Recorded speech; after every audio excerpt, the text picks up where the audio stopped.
Adventurous, full of life, artistic at expressive. Ganyan nakilala ng marami ang social media personality at status by sparkle artist na si Eman Atienza. So excited for this opportunity to... Anak si Eman ng mga kilalang personalidad na sina Kapuso host and news personality Kuya Kim Atienza. Papa, ano na? At Philippine Eagle Foundation President Felicia Hong Atienza. Apo siya ni dating Manila City Mayor Lito Atienza. Mahal kita, lolo.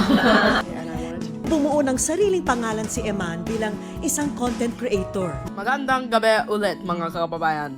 na binansagan ng netizens bilang Konyo Final Boss dahil sa kanyang kwelang accent.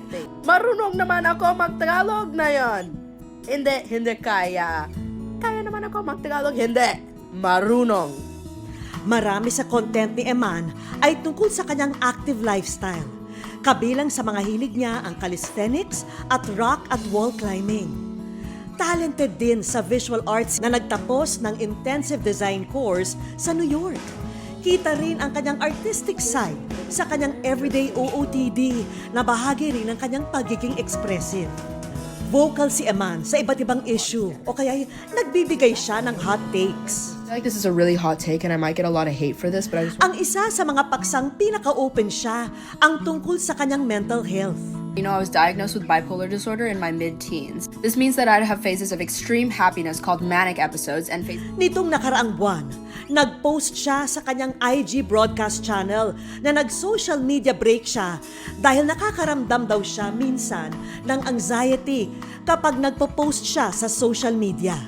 Na ginagawa lang naman daw niya for fun at para express ang kanyang sarili.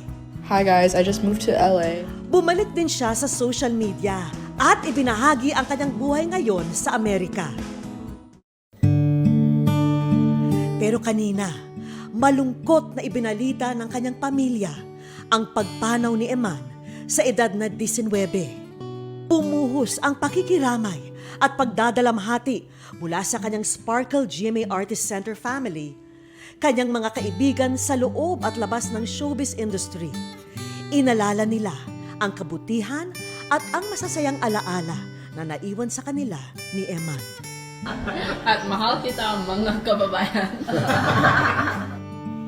Hiling ng pamilya Atienza, alalahanin si Eman sa pamamagitan ng pagsasabuhay ng kanyang mga katangian tulad ng kanyang malasakit, katapangan at paggawa ng kabutihan sa araw-araw.